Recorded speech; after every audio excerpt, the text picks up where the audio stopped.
burst of speed. The header, another goes in. Heisman Memorial Trophy. Bryce Young. A shot with the right foot. 3-1 Crimson Tide. We talked about Alabama. Alabama is still Alabama. Roll Tide and welcome to the Crimson Tide Production Studio inside Bryant-Denny Stadium for another episode of TideTV This Week. I'm Roger Hoover, joined by my co-host Kenzie Hughes, and we stay busy here in Tuscaloosa, but especially now that it's November. Ain't that the truth? But it is the most wonderful time of the year, right? It's basketball season, baby! The Alabama men's and women's basketball team tipped off the regular season with a doubleheader inside Coleman Coliseum this past Monday night. The women opened the season against Alabama A&M, and then the 20th ranked Crimson Tide men's basketball team hosted Longwood. The women started the season off with a dominating victory over Alabama A&M. Alabama never trailed in the game as the Tide used an 11-0 run to open the game and led 29-8 after the first period. The Tide started fast and finished strong, outscoring the Bulldogs in the final period 25-11 as the Tide finished just 2 points shy of the century mark with the 98-51 win. I am really excited about this team. I loved the way that we went about our business and the preparation the past couple of days. And then from our shoot-around time today, the buy-in it's got to happen at every position. We obviously are really excited about what this team can accomplish, but it all starts with buy-in and belief and just their toughness and how hard that they play. Crimson Tide outscored the Bulldogs 26-2 on fast break points on the way to the victory. Brittany Davis had a huge game, finishing with 26 points, 8 of 11 from the floor, and an incredible 7 of 10 from beyond the arc. Jemiah Mingo-Young had a game-high 10 rebounds to go along with 6 points. And in her Crimson Tide debut, Carly Weathers scored 15 points on 4 of 5 shooting from the floor and 3 of 4 from three-point land to go along with 4 steals. The victory marked the 13th consecutive season the Crimson Tide women have won their season opener. After Thursday night's matchup against Tulane in New Orleans, the women will take on South Florida next Wednesday in Tampa. And after the women's victory, the men's basketball team officially opened their season against the preseason favorite to win the Big South Conference, Longwood. The men used a 9-0 run to take a 13-5 lead to open the contest. Crimson Tide defense was swarming in the first half, blocking 8 shots and picking up 3 steals. Rylan Griffin led all scorers with 9 points in the first half as the Tide led the Lancers 34-26 at the break. Noah Clowney increased the Tide's lead to 15 with this dunk 4 minutes into the second half. Bama used a 14-5 run to increase their lead to 48-31 with 12 minutes to go. Alabama dominated the paint, outscoring Longwood 48-24 as the 20th ranked Crimson Tide rolled on opening night with a 75-54 victory.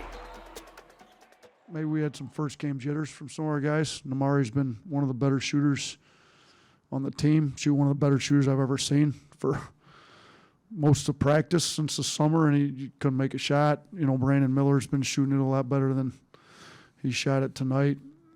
Mark Sears shoots it a lot better than he shot it tonight. Rylan Griffin does. We can kind of go down the list. So I think the shooting numbers will take care of itself. We got to figure the turnovers out. 19 turnovers, not good. But I'm really happy with the effort and the defense for game one.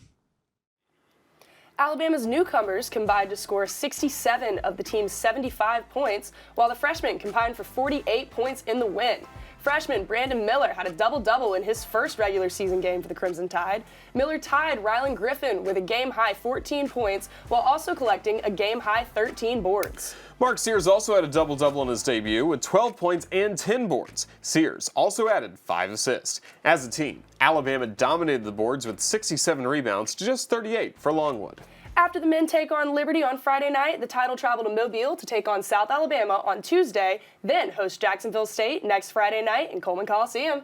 It's been the best season in Alabama soccer history. The team reached #1 in the rankings for the first time ever, also won the SEC regular season championship, finishing 10-0 in the conference for the first time ever. And this past week, the #1 ranked Crimson Tide entered the SEC tournament as the #1 seed. That's right, Roger. Alabama opened the SEC tournament with a matchup against 8-seed Mississippi State in the quarterfinals.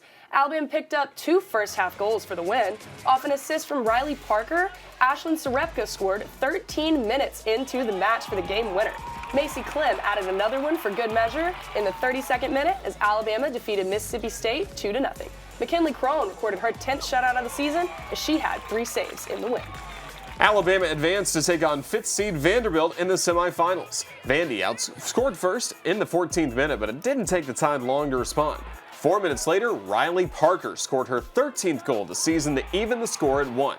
And then, with just 13 seconds to go, Riley Parker passed to Gianna Paul, who was tackled by a Vandy defender in the box, resulting in a penalty kick. And then just how fitting is it for Riley Parker to line up to attempt a penalty kick for the win with just seconds left in the match? Her first PK of the season, and she takes a deep breath, stutter steps, makes it all the way, powers it right past the goalie into the corner of the net for the game winner.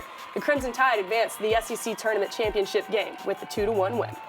With that win, the Crimson Tide moved on to the SEC Tournament Championship to face number 2 seed South Carolina. It was a tough defensive battle as the match remained scoreless until the 56-minute mark. Then Brianna Eam was able to score the game winner for the Gamecocks. McKinley Crone had 2 huge second-half saves to keep the match close, but unfortunately, the Tide couldn't find the net as South Carolina won the SEC Tournament Championship with the 1-0 victory.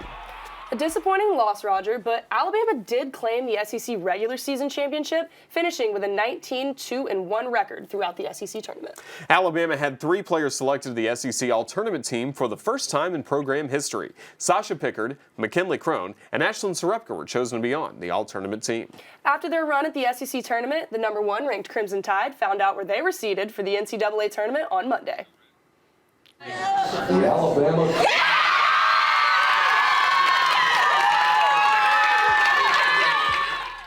And the Crimson Tide earned a number 1 seed in the NCAA tournament for the first time in program history. Alabama will host Jackson State on Friday at 6 p.m. With a win over the Tigers, the Crimson Tide will face the winner of 8 seed Portland and Arizona State next weekend. Congratulations to head coach Wes Hart and Alabama soccer on what has been an already historic season, but they're not done yet, Kenzie. Oh, ain't that the truth? They are not done yet, and neither are we. Coming up, we'll have our Crimson Tide in the NFL Players of the Week and preview this week's matchup with Ole Miss. That and more coming up next right here on TideTV This Week. TideTV This Week is presented by the University of Alabama, where legends are made. Ford, for great offers on F-150, see your local Ford dealer. Proud sponsor of the Crimson Tide. Welcome to a sold-out Colbert Coliseum in Tuscaloosa. If we're blue-collar basketball, we're winning this game.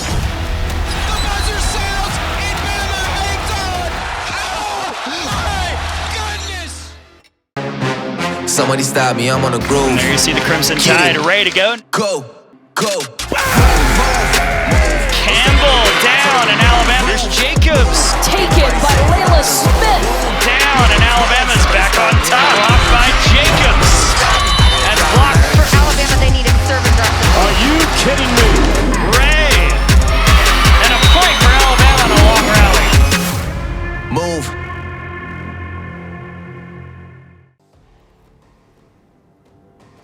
Welcome back to TideTV This Week. It was an SEC West showdown this past Saturday night in Baton Rouge. The 6th-ranked Alabama Crimson Tide took on number 10 LSU for first place in the SEC West and the inside track to the SEC Championship game. As you can imagine, things were a little wild in Red Stick, and that included the very final play of the game. Alabama didn't score a point in the first quarter for the first time this season after an LSU touchdown in the second. Tide was able to kick a couple of field goals, including one as time expired at the half as LSU led 7-6 at the break. With the Tide trailing 17-15 with about 5 minutes left in the game, Bryce Young connected with Ja'Cory Brooks for this 41-yard touchdown that gave the Crimson Tide a 21-17 lead.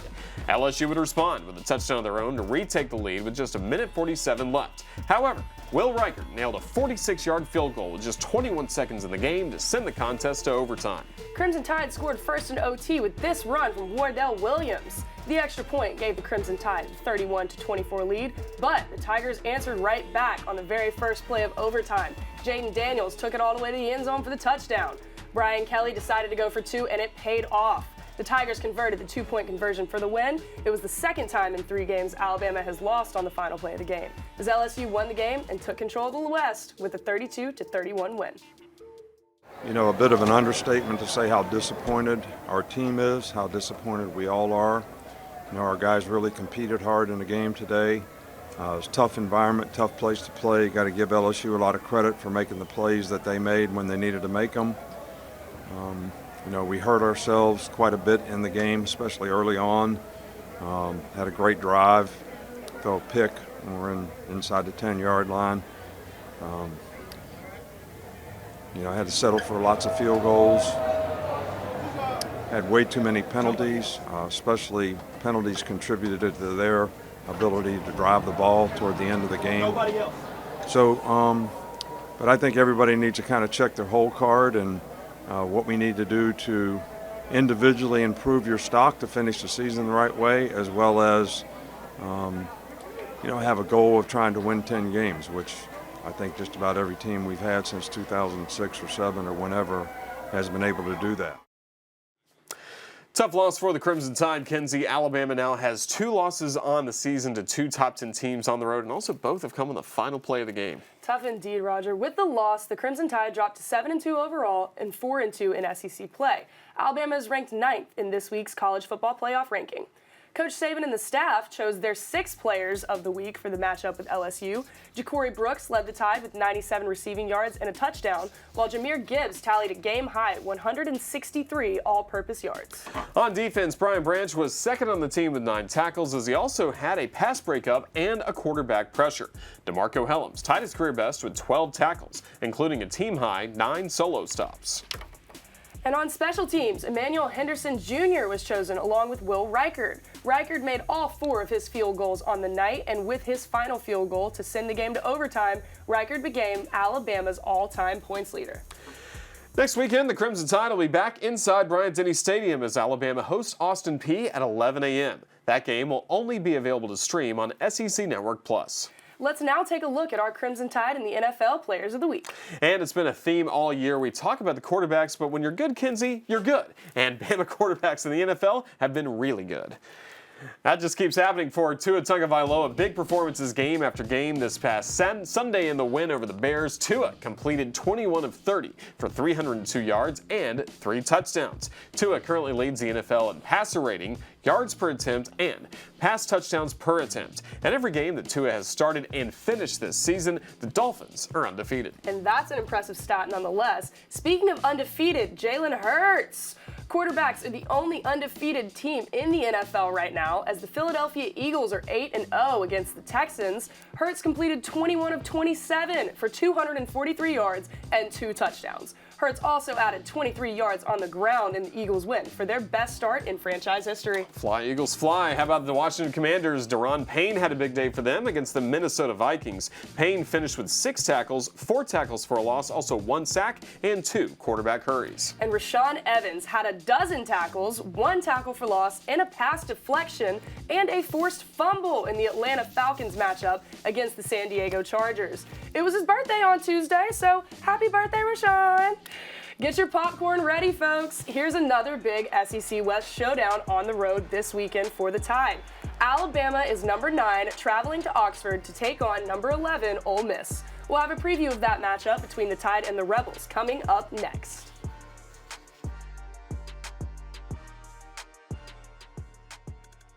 Tide TV This Week is presented by Ford. For great offers on F-150, see your local Ford dealer. Proud sponsor of the Crimson Tide. The University of Alabama, where legends are made. Yeah, go. Right again. Play up up. Play up in. We need a huge crowd to pack Coleman Coliseum. Davis with the spin on the layup. Right to the basket. Lays it up. Plays it in despite the contact. You better hush your mouth, girl. Stop it, Brittany.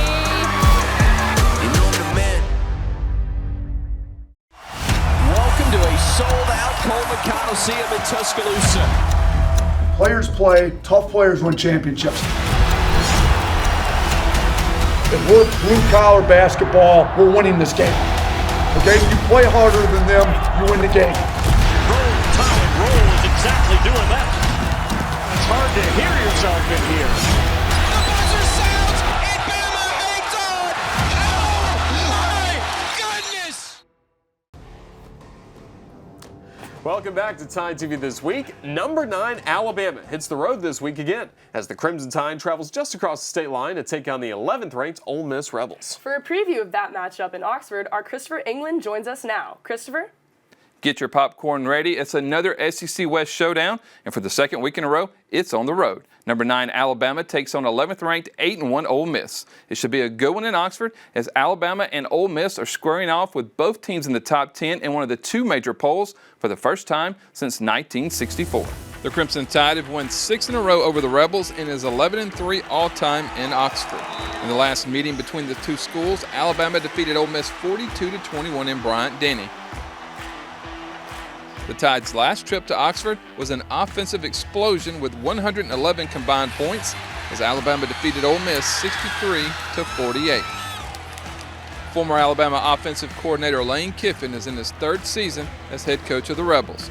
During that time, Kiffin has a 23-9 record as head coach and had the Rebels ranked as high as 7th in the nation this season.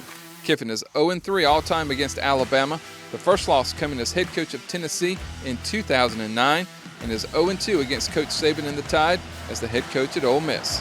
The Rebels' only blemish on their record this season is a 45-20 loss to LSU in Week 8. Ole Miss bounced back from that loss to defeat Texas A&M 31-28 the following week. As you would imagine, under Coach Kiffin, the Rebels' strength is their offense. The Rebels have been a fast, up-tempo offense this season. Ole Miss is 3rd in the nation, averaging a play every 20.7 seconds. While they've been fast, they've also been one of the best in the nation in rushing. The Rebels lead the SEC and is 3rd in the nation with 267 rushing yards per game and are also 4th in the nation with 27 rushing touchdowns.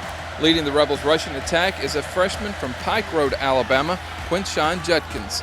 He's the fastest freshman to 1,000 yards since Emmitt Smith in 1987. Judkins is 2nd in the SEC and 12th in the nation with 1,036 yards on the season, and tops in the conference and 5th nationally with 13 rushing touchdowns. In his last game against Texas A&M, Judkins ran for a career-high 205 yards on 34 carries with a touchdown. The Rebels have a 1-2 punch with Judkins and Zach Evans. Evans is 3rd in the SEC, averaging over 6 yards per carry with 680 yards and 7 touchdowns. USC transfer Jackson Dart is in his first year at quarterback for the Rebels. Under Kiffin, Dart leads the SEC in yards per pass completion at over 14 yards. Dart was 13 of 20 for 235 yards and 3 touchdowns in his last game, a win over Texas A&M. Dart's favorite target has been senior wideout Jonathan Mingo. Mingo ranks 2nd in the SEC with 664 receiving yards and has 4 touchdowns on the year.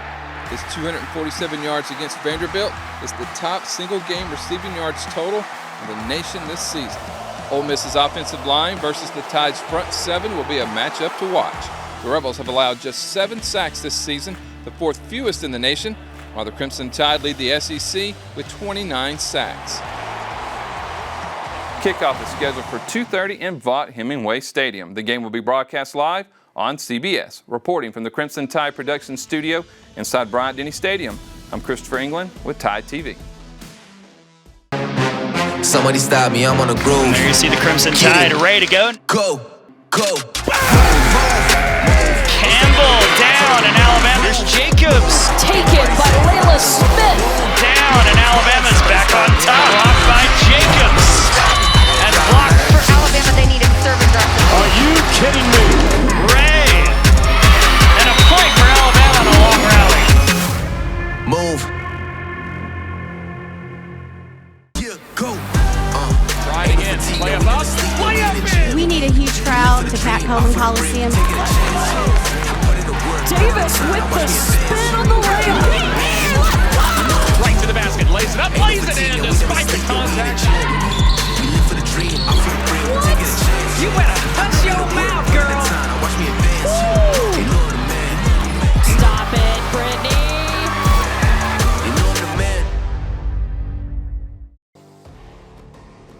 Welcome back to Tide TV This Week. After a big win on the road last week over Texas A&M, the Alabama volleyball team was back at home on Saturday as the Crimson Tide hosted Mississippi State at Foster Auditorium. It was a hard-fought match for the Crimson Tide, but Alabama fell just short. The Tide was the first to set point in the opening set, but the Bulldogs rallied to score the final 5 for the win. Bama battled in set 2, but the Bulldogs took the 25-21 win and won convincingly in the third set for the match win, 25-11. Alabama will be back at home this weekend with matches on Friday and Saturday against South Carolina. And the Alabama swimming and diving team traveled to Baton Rouge this past weekend to take on the LSU Tigers. And it was a clean sweep for the Crimson Tide. The 6th-ranked Crimson Tide women's team defeated the Tigers 182-118. Kenzie McMahon set pool records in the 1,000 and 500 freestyle events while also picking up a win in the 200 butterfly. McMahon's efforts earned her SEC Women's Swimmer of the Week honors.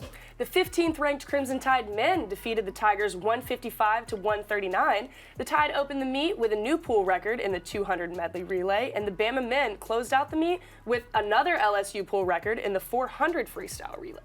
And the Alabama men's tennis team hosted Mississippi State and South Carolina, along with 3 teams from the Big 12, for the SEC Big 12 Challenge this past weekend in Tuscaloosa. Philip Planishek and Matthias Ponce de Leon picked up singles wins on the final day. And it just means more, Roger. The SEC won 21 matches to just 15 for the Big 12. George Husak and the Alabama men's tennis team will wrap up their fall schedule this weekend with the Tusca-Bama UTR here in Tuscaloosa coming up Saturday through Monday. Stay with us. We'll have our plays and players of the week coming up next in just 90 seconds. Yeah, go. Right again. Play up up. Play up in. We need a huge crowd to pack Coleman Coliseum. Davis with the spin on the layup. Right to the basket. Lays it up. Lays it in despite the contact. What? You better hush your mouth, girl. Stop it, Brittany.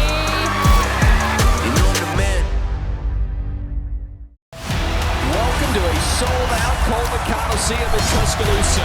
If we're blue-collar basketball, we're winning this game. The buzzer sounds, and Bama hangs on. Oh, my goodness! Pressure again. Young escapes for now. Still alive. Flings it downfield. Has Brooks wide open, and the Tide take the lead, and that is patented Bryce Young magic. Tide getting the opening tip-off and the offense going back to work. All 5 starters played last year for the Tide. Megan Abrams and one gets Alabama on the board. Griffin tried to tap it back. Loose again. Bediako. Sears. The fly-in! That's unreal from Brandon Miller. Riley Parker. Could it be a winner for Alabama? She scores! The finals within reach for the Tide! Welcome back to TideTV This Week. Those were our ATI Plays of the Week. Now, let's take a look at our Players of the Week brought to you by Legacy of Hope. Brittany Davis opened the season with a fantastic performance for the Alabama women's basketball team. Davis finished with 26 points on 8 of 11 from the floor and 7 of 10 from beyond the arc. Carly Weathers was spectacular in her Crimson Tide debut. Weathers shot, get this, 80% from the floor and 75% from beyond the arc as she scored 15 in her Alabama debut. And speaking of debuts, Brandon Miller tied teammate Rylan Griffin with a game-high 14 points in his debut for the Crimson Tide. Miller also collected 13 rebounds for a double-double in his first official contest in Coleman Coliseum. Kenzie McMahon set pool records in both the 500 and 1,000 freestyle at LSU as the 6th-ranked Crimson Tide dominated the Tigers 182-118. And with his final field goal against LSU, kicker Will Reichard became the all-time points leader for the Crimson Tide with 338 points, surpassing Lee Tiffin's previous record of 385. Congratulations to our Legacy of Hope Players of the Week. And we hope you enjoyed the weekend. We hope to see you back here next week for another episode of TideTV This Week. Have a great weekend, everybody, and roll Tide. Roll Tide.